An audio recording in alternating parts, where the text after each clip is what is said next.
I had built this very fine facility I spoke about earlier in terms of our Leicester facility. I'd spent a great deal of my personal money building this, I believe to be the future of the organisation. And I got a phone call from Tate & Lyle in London, and they said, by the way, we've decided not to use you anymore. So overnight I was being informed that approximately 80% of my business was gone. The Architects of Business on JOE, in partnership with the EY Entrepreneur of the Year programme, telling the inspirational stories behind Ireland's most successful entrepreneurs. Hello and welcome to Architects of Business, JOE's interview series with leading entrepreneurs, brought to you in partnership with EY Entrepreneur of the Year. I'm Sonya Lennon, and today it's my pleasure to be talking to Maurice Healy, the founder, CEO and chair of the Healy Group, a food and pharma company with over 200 employees and global reach. Maurice is originally from Skibbereen, County Cork, and he's been running the family business for 34 years. And when I say family, I mean family. His 4 sons are on the executive and his wife is a director. Maurice is a keen philanthropist and a game changer in philanthropy in Ireland. As he says himself, giving feels good. Maurice Healy of the Healy Group, I'm absolutely delighted to be sitting in such close proximity to you. You look worried. I'm seriously worried when you No, said. not at all, not at all. Your business and your business persona are a phenomenal success. And what you've done, I suppose, in terms of your impact, not only in your company's sector, but also in terms of your social impact, it's extraordinary. I would love to go back to ancient history, to the very beginning. You are from such a beautiful part of the world, Skibbereen, and you grew up the middle child of 9? Correct, yeah. I was born in 1953, so that tells you how ancient I am. And Probably shouldn't have used the word ancient history. I'm just reconfirming it to you. I was number 5. My mother was actually interesting because she had 3 children from her first husband and lost him, unfortunately, in an industrial accident in Dublin in the 40s. And then my dad came along in the late 40s and married him. And I was number 2 of my dad's children. Okay. So my older brothers are actually O'Toole's, even though my mum and dad should have really made them Healy's, but they're O'Toole's. So can I ask you, was your mum a dub before? Oh, she is a dub. She is a dub. Sorry, was, of course, yes. Which in our heads she still is a yes. dub. Oh, born and bred, yes, okay. absolutely. Coolock. Okay, very good. Absolutely phenomenal. My dad, of course, was West Cork, but our first husband was also a Coolock man. Okay. Coolock, yeah. Okay, well, you're half Coolock, half Cork. Well, I'm 100% Cork, but when you live in Dublin since 1971, I feel quite much part of what is Dublin. So tell us about, because I suppose there are a lot of preconceptions about the middle child, that they are put upon and that they have to fight for space, that they're trapped in the brackets of their siblings, and yet you defy all that sort of gubbins. Well, I am trapped. Okay. To this day. Now, I've lost one of my brothers, Derek. My older brother died a couple of years back, but I am still trapped because I am still the middle child. And I think being the middle child, you are actually asked from all angles, north, south, east and west. So I'm still in that trap, by the way. Is it a pleasant trap or an unpleasant trap? I enjoy it. Okay. And I love my siblings, so therefore it isn't a burden. Okay. Very good, very good. So family is hugely important to you. Family is hugely important. That extended family of my siblings and, of course, now my own family, of course, are huge. And thank God, my grandchildren as well. Fantastic. So your early inspirations were very close to home. My mother is the inspiration. I mean, even to this day, I mean, she is part and parcel of who I am, right? And I would safely say if all my brothers and sisters were sitting here now, they'd say exactly the same because she influenced every single one of us, right? She was an entrepreneur, there's no question about that. I mean, when I grew up in 23 Cork Road in Skibbereen, in actual fact, we were very, very, I would say, poor. I got polio in the mid-50s, which was a kind of part of what was the Cork polio epidemic at the time. And that had its own consequences. My father had to leave home because it was regarded as he was part of the contagion. Really? And was gone for the best part of 6 months. So my mother actually looked after the family. And she was in quarantine, living in her home in Cork Road. So it was a terribly difficult time. And that in itself drove her to be who she was. Now, she had the DNA. And like she was making cakes, selling them on the street outside our front door back in the 50s and actually to make a living. So like when you grow up with that, Now, thankfully, I had no consequence of polio. So I'm sitting here with you, in actual fact, with no residual. Delighted to hear it. Yeah, and therefore, I must have inherited that part of her. And then she went on to own a restaurant and a guest house, and then a second one and a third one, and then I presume we all learned from that. So she had an empire? I don't think an empire, because she had no concept of money. I told the story many times about her. She regarded VAT as profit. That's a dangerous game. Right. That's a dangerous game. So when it came to repaying the VAT, in actual fact, she didn't have it because she'd spent it, you know. So like she wasn't the business entrepreneur that you would expect, but she was a business person. And she was an extremely successful business. Like most people who stayed or actually ate in a restaurant came back to see her because she was the person. The charisma. The charisma, absolutely. Fantastic. So she motivated you, I suppose, to think about your position in the world. So you talked about coming to Dublin in 1971, was it? I did my leaving in 71, and I'd say within 2 days I was on a Dick's transport truck to Dublin because it was the cheapest way to get to Dublin. And my uncle had arranged that, and I ended up, and I was staying with him. I went to live with him, my Uncle Noel, and that was the beginning of it. But it wasn't because she was inspiring me to become entrepreneurial. She threw me out. Okay. Like when you have so many children. Now, my older siblings had gone at that stage. But she actually literally... Everyone has a position on the P&L, right? Absolutely. Like, there is no point, and like it's a cliche in some ways. Like you've served your time. Now get the hell out of here. Yeah. She's got the other younger boys and girls. This is Stephanie and Timmy and Tommy to look after. So like, I need you to get out. And by the way, when you get out, will you send back a few bob? Absolutely. So what happened? I came to Dublin, went to work for a fella called Harry Crosby. Never heard of him. Yeah, exactly. And I spent a year with Harry. And when I asked Harry, now this is Harry's dad, Harry Senior, I asked him for a rise after a year, and he said, "Why do you need a rise?" I said, "For God's sake, I'm not paying you enough." I said, "Well, under those circumstances," I said, "I'll resign." He said, "You won't resign, I'll sack you." So he sacked me on the Friday, but he gave me a week's notice to work it out. And I wrote to 3 companies in Dublin. I remember so well, J.S. Lister, Heaton McFerm, and a company called Dublin Maritime. And I got applications back from all 3 of them. And the following Friday, I got an interview with Dublin Maritime. And the next Monday, I actually started in Dublin Maritime in the North Wall extension. So I was never unemployed. And then when I got into the shipping business, I decided to go back to school because now I'm a year. Hold up a second here now. That's fantastic. So that you got a big punch in the face lesson in life very early on. Yeah. So your self-composure got you thrown out the door. Well, it was actually a matter of necessity. I was living with my aunt and uncle, so therefore I had to pay to stay. So therefore, I mean, being unemployed was not an option. I would have done anything. I was fortunate that the 3 people I wrote to knew me, having worked with Crosby's because they were a big transport company up on Mowbray Road. So when I wrote to them, they knew who I was because I was engaging with them on a daily basis. It's the power of network. And I actually got an interview with all 3 of them. And again, I'd say this, hopefully that'll be understood. But when I went to Heaton McFerm and J.S. Lister, they asked me what religion I was. Now, this is 1972. And of course, I was born a Roman Catholic. And I didn't get the I didn't get the job. That didn't really matter because I said I went and met a man called Commander O'Neill on the Friday afternoon. And he actually, "Can you start Monday morning?"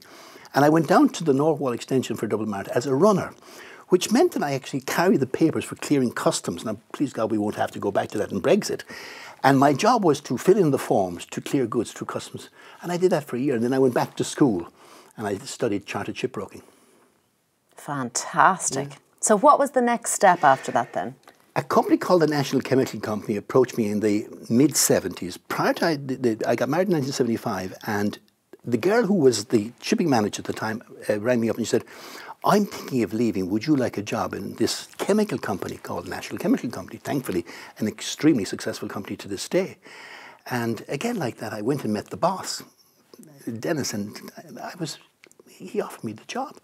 And I started, and I went in as shipping manager, and I then progressed. I became shipping manager, then I got involved in the purchasing side, and I went to Poland and the Czech Republic and Romania, and that's where they were buying all their chemicals. And suddenly I was a product manager. I was in charge of selling those goods.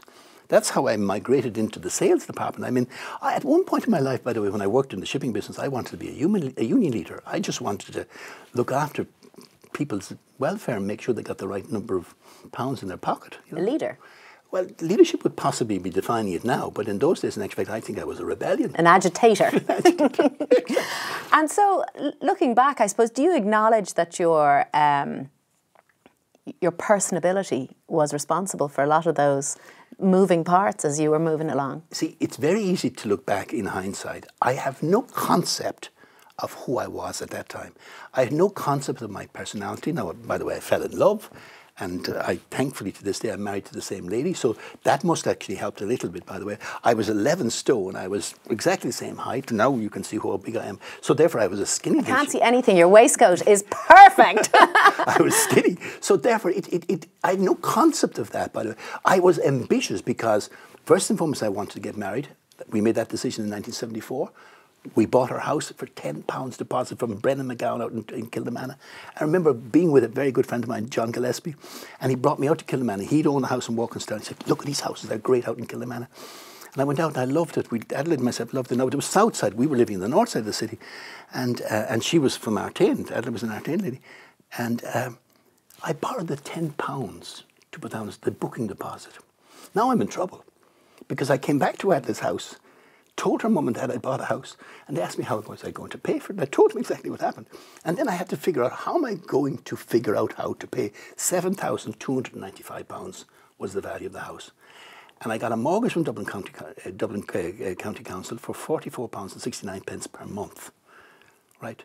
And Adelaide was a nurse in Brookaveen in Cork Street, just around the corner from where we are now. And her salary was £18 and I was on 11. It didn't add up. So I had to get 3 or 4 jobs. I worked in Carty's in the Ivy House in Drumcondra. I was doing that. That was just introduced in, by the way, in the 70s as well. I'm not sure, but you're too young to remember this.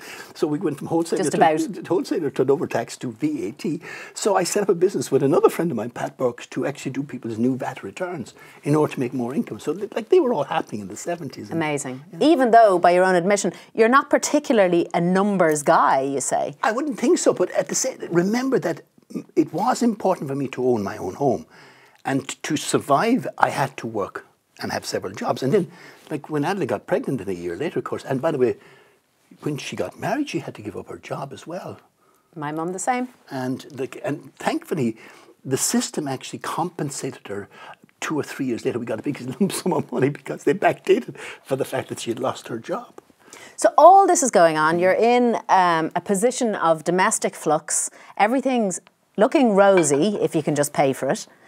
So how many ever jobs you're doing, 3 or 4 at the time, how did that then transform itself into the birth of the Healy Group? When I worked for National Chemical Company, they paid me exceptionally well. So the second and third jobs, they weren't absolutely necessary.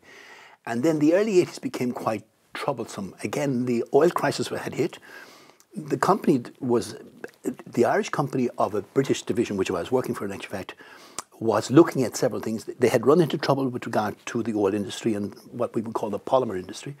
And I, for some reason in my head, with a friend of mine called Sean Whelan, who is still to this day my accountant, by the way, I sat down having a pint. He used to come to my house to Adelaide and myself for dinner.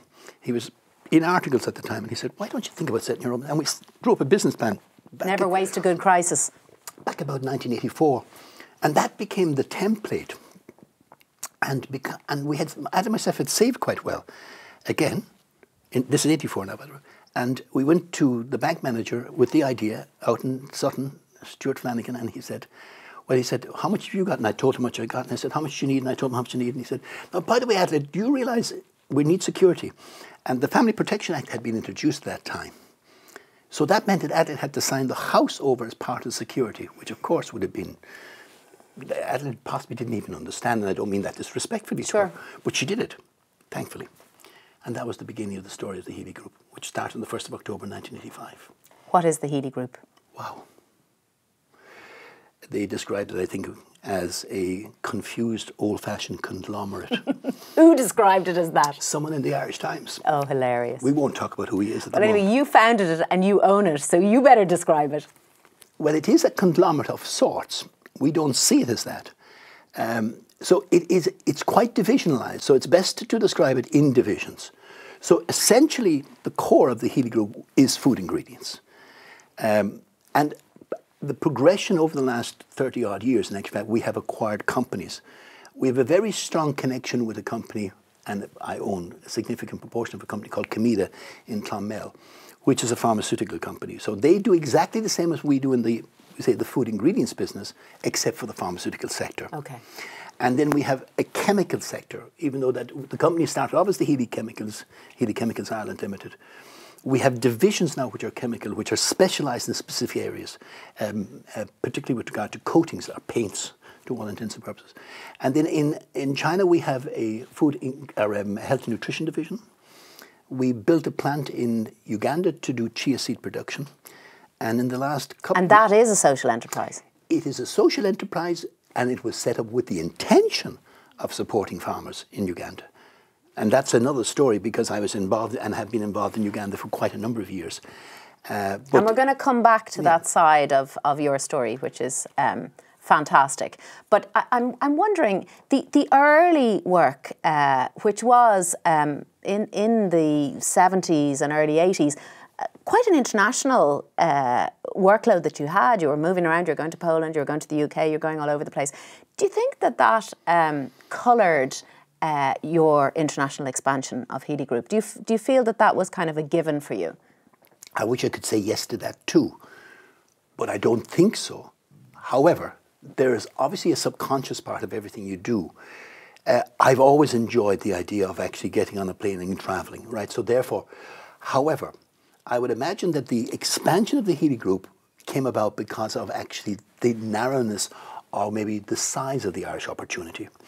And therefore, the natural progression, as everyone would say, you go to the English-speaking countries, which I went to Great Britain. And when I went into Great Britain, again in the early 90s, I did with the whole intention of replicating what I was doing here. Now, our focus had moved predominantly to food at that stage. So therefore, we had effectively kept the chemical business in the background because it was actually bread and butter stuff. But we wanted to focus into the food sector because that's where the growth, we've in our heads believed it. And that, of course, the opportunity there of 70 million audience and opportunity grew, it just made it happen. And I have to say that our successes in the United Kingdom have been extremely well, done very well because of the fact of the size of that market. And then when you're successful, people hear about it. Mm. And because we have certain niche areas, a lot of what our opportunities that grew in international markets came because of a pull rather than a push. So you are world leaders and in some cases the only people in the world who can do certain things. There is a certain product range that we have that we are very proud of, that we believe we're the only company in the world that can actually produce it. That must feel amazing to know that you... slightly terrible. My heart is fluttering here in case there's somebody listening to me who actually wants to know what we're doing. We have a very large audience, Maurice. You're going global all over again.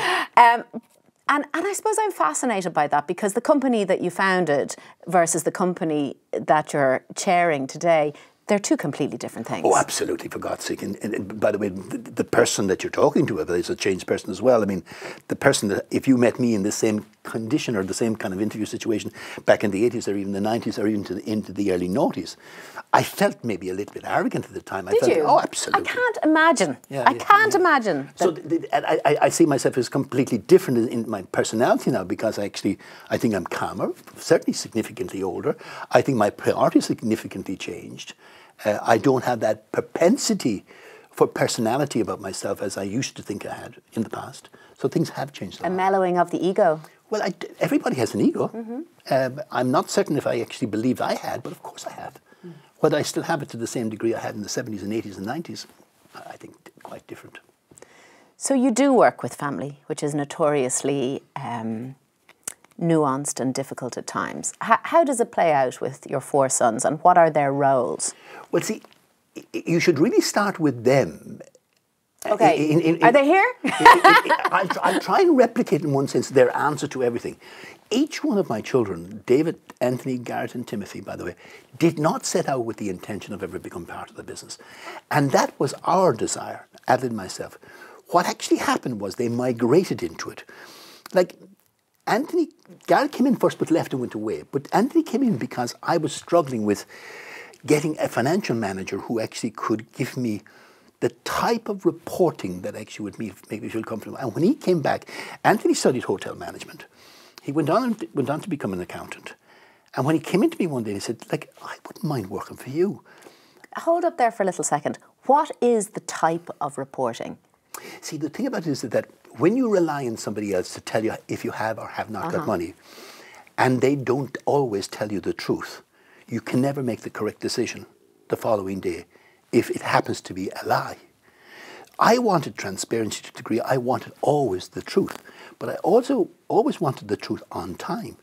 I didn't want the agenda of what I was being told of how much profit was being made at the behest of the person. Through somebody else's prism. Because the person who's actually delivering it needs to know what my agenda is and what the agenda of the company. And was that based on experience? Had you been... I've had enormous problems up to the time my saviour, and I call him my saviour, Anthony, walked into my office and said, I'm coming to work for you. And I said, when? He said, Monday morning. I remember getting into my car, driving down to West Cork to my home in Ballylickey, Adlin myself, and my whole sense of relief. Now, this is within weeks of enjoying the company.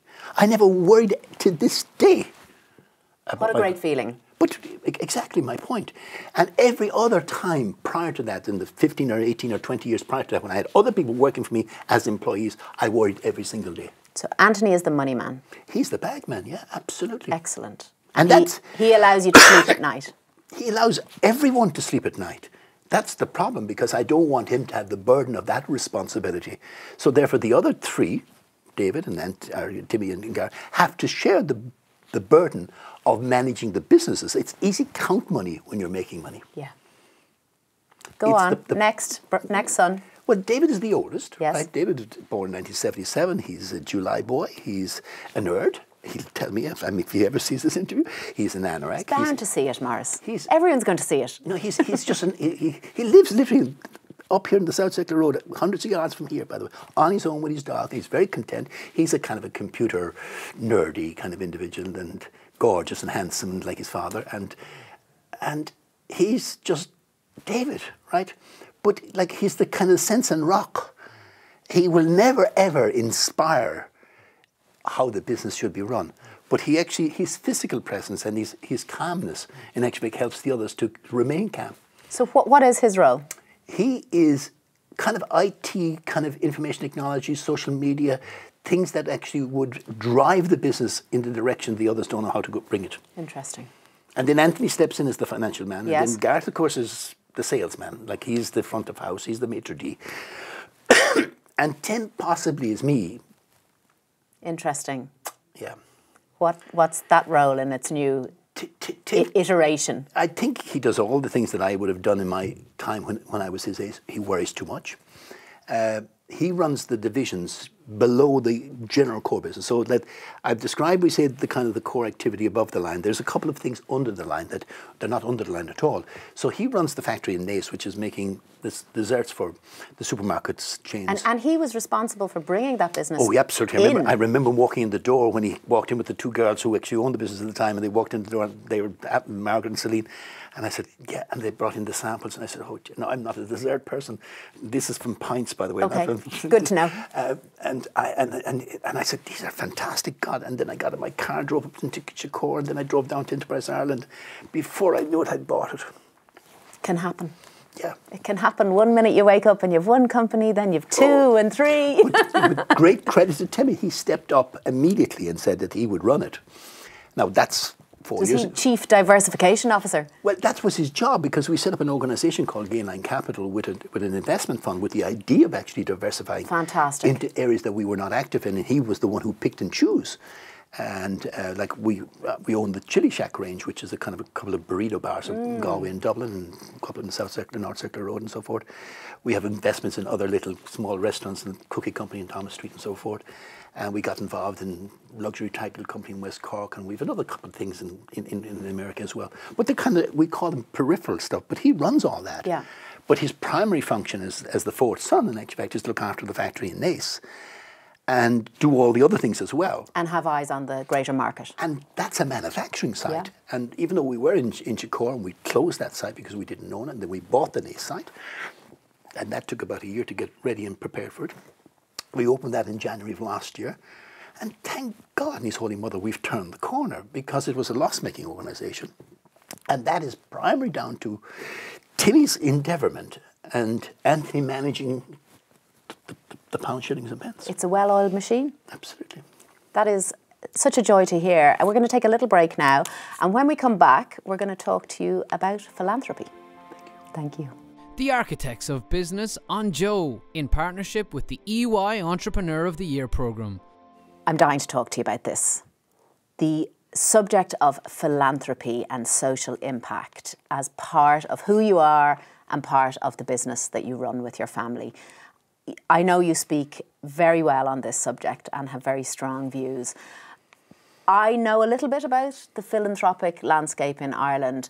I know that it is quite under the radar, which isn't to say that it isn't happening, but it doesn't move at the same rate as it does, say, in the US. It's a very different beast. First of all, the model in the United States, by the way, is significantly different because of the tax situation in the United States. So philanthropy is encouraged through taxation in the United States. So there is a particular deficit here in terms of how our government actually looks at philanthropy.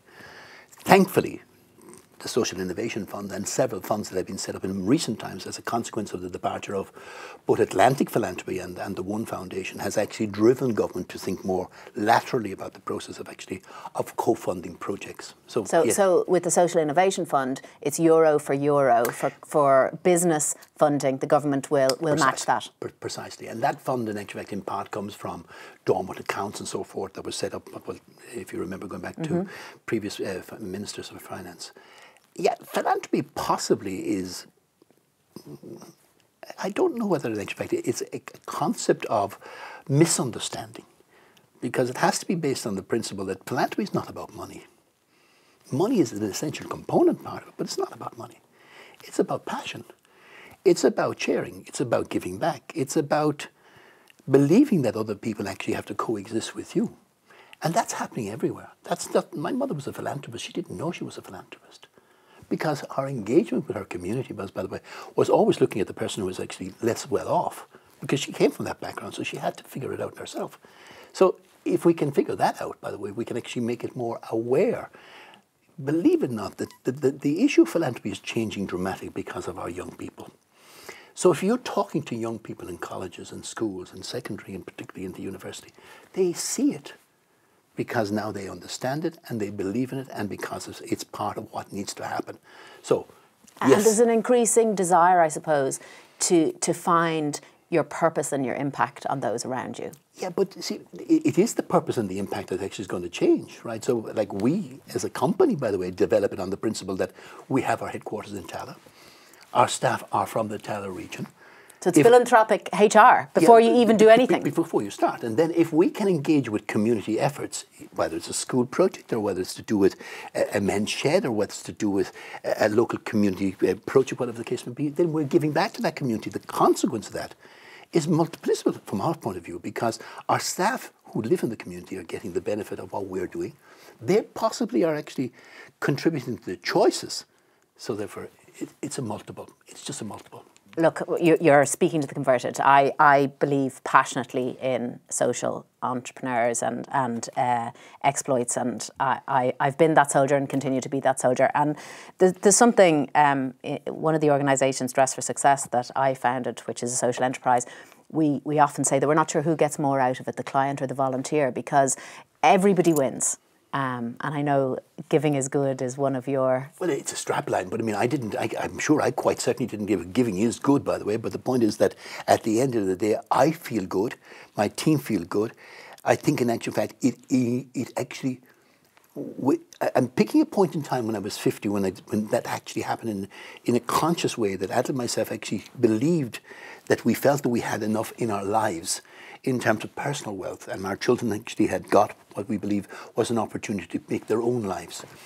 And that was the time possibly that we began to think about giving something back in a planned way. Isn't that the point, though, that philanthropy is a consequence of that security and stability in yourself, and you can't really get to that point without knowing that yourself and your family are secure. But remember again, there's always a way of judging philanthropy if it's about the pound or the euro. It's very easy to judge it because people who have can give. It's if we focus on that quantum or the opportunity because you have it, as the measure of actually what philanthropy is, then I think we missed the point. Absolutely. We missed the point. We have to concentrate on it in a more holistic way, right? Because it can be hours given. It can be hours given. It can be any measured. You know, and I think that's the key. That is. And so, what needs to change in the landscape of philanthropy in this country? Most importantly, I think people who are giving, either in their personal time or in financial commitments, by the way, need to be more public about actually giving, because that's the encouragement and that's the actual catalyst that will bring other people into that space. There are still a significant amount of people in this country who actually build up an accumulated wealth and like the idea of counting it. They have to stop counting it and start giving it. And what role does the government have in this? Well, the government is playing a significant role at the moment, by the way, because of the fact that they have the Social Innovation Fund set up. However, there is an issue of tax. Now, I'm not going to get into debate about what is the best method of actually calculating tax, by the way, because every euro that goes into any charitable organisation at the moment from an individual, who's actually a POE is actually credited, provided you sign the declaration, and you get 30% back in tax and so forth. There are other ways where corporations and individual companies, by the way, can actually get benefit by actually being more friendly. I leave that debate to people who understand it better. And I think that really comes into play then when you look at multinationals situated in Ireland as well. I mean, not any more so, but there was a fantastic conversation had recently around, you know, how can you encourage you know, foreign direct investment companies to engage in communities, and what does that look like if, and a lot of them would have CSR policies in place anyway. But I do think it's interesting that you're talking about philanthropists themselves, whether corporate philanthropists or individual philanthropists, being comfortable with that process, because I know from talking to a number of people who are very philanthropic that they don't want to be seen to be personally gaining from that action, and that maybe publicising it could be seen as personal gain. I think there's a that's very true, because in actual fact people will be critical. So in some ways the media will actually pick it up and say, by the way, look at your man boasting about the fact that he's giving his money away again. And that's a tragedy. That is a really tragedy about it. Instead of actually praising the fact that that individual or that corporation had made that personal choice, and now look at the benefit, measure the outcome rather than the input. I absolutely agree with you, because I think it is like anything that you're trying to change. You needed to get it to a point of normalisation before people stop noticing it, in a way. You know, make it normal to give. But look at the organisation Social Entrepreneurs Ireland. Look and measure the success of their, 20 years, I think they've been around since Declan Ryan founded. It is just unmeasurable if that had not been there. What the successes, but more importantly, what has been the legacy of what has actually been created by that. Absolutely. Menshed is just an example of that, by the way. Menshed is just one example of that, but there are many more. Yeah. No, it's fantastic, and I've certainly been a beneficiary of those organisations in terms of mentorship, and they are fantastic, not only for the rewards, but massively for the network. Without a doubt. And I suppose it's a natural point to come to you on the Entrepreneur of the Year award and the network that brings into play. It's a massive part of that programme. I was a reluctant participant. Were you really? I think you probably weren't the only one. I think a lot of people have to think long and hard. See, when you're approached, or when you think about it, you think about it, it's another network. The last thing I wanted, like 3 years ago, was another network. I think I had enough networks at that point in my life. All full up here. And it wasn't that I was full, but I just didn't feel I needed it. Now, but that seems very selfish, but at the time.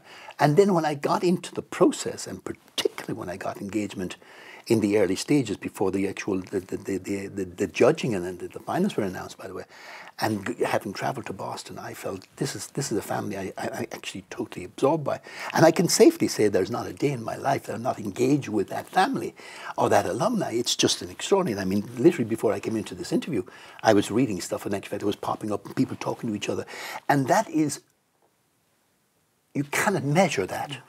By the way, the broader context that must give you as an owner of a company like Healy Group. It's astonishing, and by the way, it's completely within that circle. So there's literally things being said to each other, by the way, and by the way, then there's the private side of that. By the way, you can pick up the phone and speak to any one of those individuals who you feel can make a contribution to your issue at that moment of time, and know that you'll get an answer. Maybe not the solution, but you'll get an answer. And that's, you can't. Invaluable. You can't pay for that. You can't pay for that. So all of that family, the EY family, they must all be feeling the effects of that must be mentioned, Brexit. There can't be one of them that can't be affected. No. How is it affecting your business right now? Because 50% of your business is UK and Ireland, is that right? It's significantly, I'd say Great Britain, the operational side of Healy's UK is actually significantly larger than Ireland, for obviously because the scale's there. When you're actually a distributing company, so I'm a raw material manufacturing agent, so therefore everything I sell is produced by somebody else in some other domain. And if I look at my raw material supply lines into my UK operation, now by the way, it has a direct line into the Irish operation as well, so it's not, I'm not going to make it uniquely exclusive to the United Kingdom because Brexit actually affects in both directions. Everything. In both directions. Let's concentrate on what's happening in the United Kingdom. So all my manufacturing supply lines are coming out of mainland Europe, predominantly. So the consequence of this, in actual fact, if there is a hard border, means overnight WTO rules are introduced. Therefore, every single kilo and every single euro and every single pound of value I'm bringing into the United Kingdom is going to be subject to duty. At a level that may make that uncompetitive for both myself as the selling agent, but more importantly for my consumer, the manufacturing sector, who are endeavouring to sell to the supermarket chains. So So everybody's affected. Your Absolutely. Supplier, yourself, your consumer. And at the same time, I'm sitting in Ireland with my Irish customers. I'm doing exactly the same here. So their endeavourment actually is produce product and able to sell to the international markets. Like, remember that we are an export-oriented country. So therefore, everything that I'm bringing in here, irrespective of the fact that it's not capped by a duty, has to have an imposition of a duty potentially into the United Kingdom market. So therefore, that it has the same effect. So I cannot calculate that in terms of my problem. In financial terms. In financial terms, until such time as I have certainty. And when certainty happens, then I have to figure out in each individual sector and each individual client, what do I do next? So if there's a hard border, what do you do? I make that call to everyone and I actually ask them that question. So each individual client of mine will have to figure out and expect whether they continue to work with me at the values that the taxes and the duties are going to impose upon them in order for them to survive.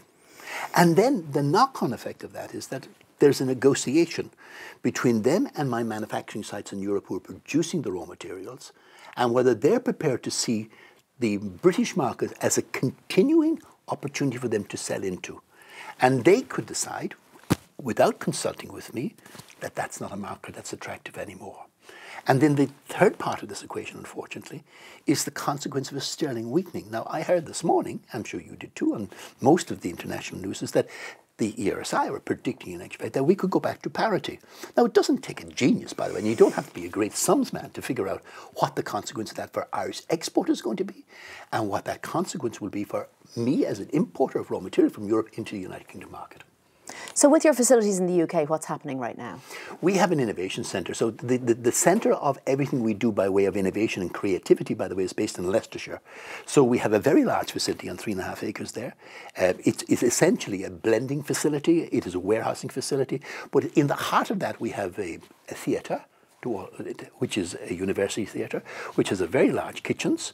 We bring a couple of hundred people every month into that facility. We demonstrate what we're doing by way of the innovations we're bringing to the market. We have our chefs there and we produce product for them and then they taste it and they bring it back to their supermarket clients and hopefully we get business as a consequence of that. And in terms of, there's a lot of talk about stockpiling and this sort of, you know, everybody getting ready for the big moment. Is that something that affects you? Of course it is, because most of my clients actually are aware of our facility, so they're actually in some ways using us to supplement their own stocking or raw material supply lines in our facility. So we have had a kind of a slightly windfall opportunity both in Dublin and in the United Kingdom because our warehouses are full. I'd like to have several more warehouses, but that is a short-termism, because the short-termism in actual fact will be eliminated once the, I think in actual fact, I heard that the cheese mountain in the UK of Irish cheese, by the way, is something like 40,000 tonnes. Now, that's an extraordinary amount of cheese, but like that's only a shortism. So it's 6 months down the road, like your warehouses could be empty, Yes. or the consequence of what's happening could be quite different. So what are the opportunities in this situation? And again, with the caveat that nobody's exactly sure what's going to happen. Are there good things that can come out of this?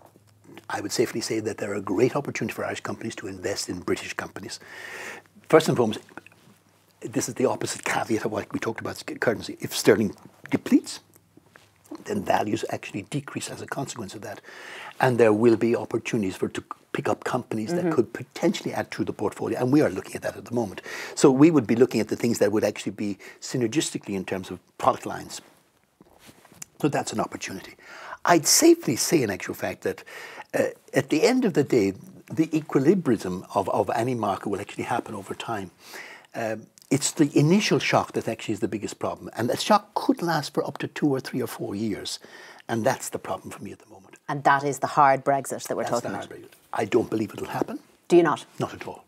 Not at all. I mean, the pragmatism has to come into this, and unfortunately, at some stage. Yeah, but if you look at the House of Commons, you can't believe there's any pragmatism there. In actual fact, the Muppet Show in actual fact would be better to watch, than watching that. But at the same time, I think in actual fact that it will actually happen. Sense will prevail. Sense will prevail, and the manoeuvrability of what's happening, certainly in the last 48 hours, particularly with the conversations that are happening now. I think that Macron actually in Paris this week, and certainly Mrs. Merkel yesterday, actually showed great solidarity with the Irish people, and certainly with the Irish government from the point of view of making sure that we're not being hung out to dry at some point in the future. Absolutely. So Brexit is a crisis in its own right, a crisis of certainty. It's not the first crisis, I'm sure, that you've had in your life, in your business life. We were talking earlier on about Ben Horowitz and the hard thing about hard things. The must-read for anybody who wants to grow and scale a business. He talks about a whiffio. So we're bleeped, it's over. The moment where you think you might as well just throw your keys in the ditch. What was that moment? 2006, we were the representative of a company called Tate & Lyle. I had built this very fine facility I spoke about earlier in terms of our Leicester facility. I'd spent a great deal of my personal money building this, I believe to be the future of the organisation. And I got a phone call from Tate & Lyle in London, and they said, by the way, we've decided not to use you anymore. So overnight I was being informed that approximately 80% of my business was gone. And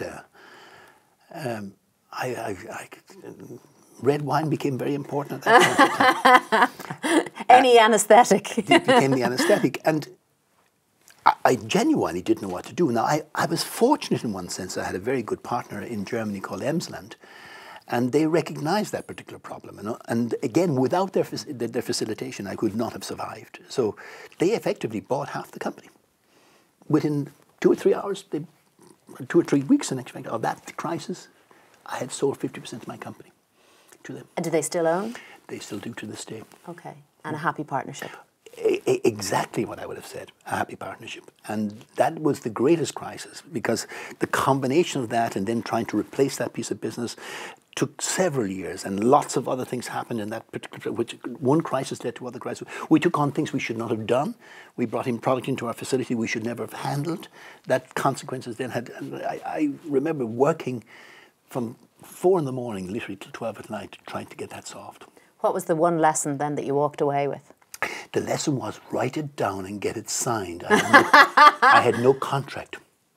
I had no contract. So when I built the facility in England, I did not approach my principal, my supplier, and get them to sign a contract that gave me surety. Wise words. And when they changed management, they didn't like me, the personality, and I had nothing to support what I'd already created.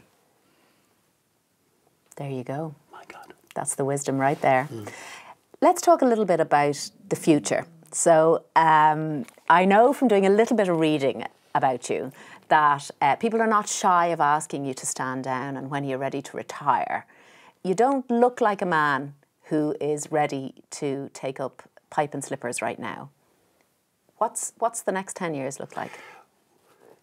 I have told you 4 sons who effectively are managing the business day to day, every single day. And that's the gift of waking up every single morning.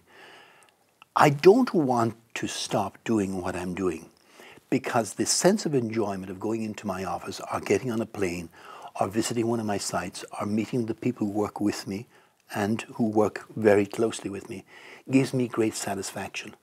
I don't have a desire to smoke my pipe. It was just a metaphorical pipe. I do have 4 beautiful grandchildren currently, and I want to spend as much time as I can with them as they're growing into life.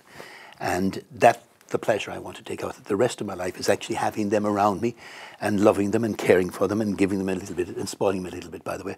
But I don't want to stop working.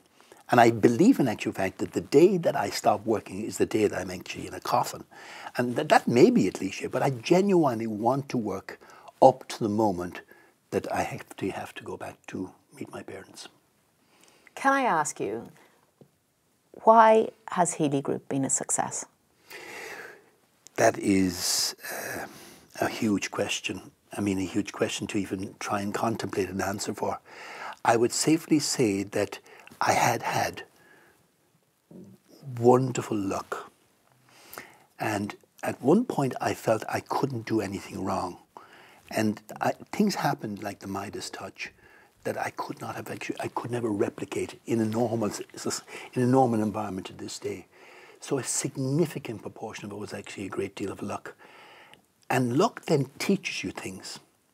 Now, by the way, mistakes also teaches you things. So that I presume the success is having to accept the luck of actually getting things right by mistake and actually accepting things you got wrong and make sure you don't do them again.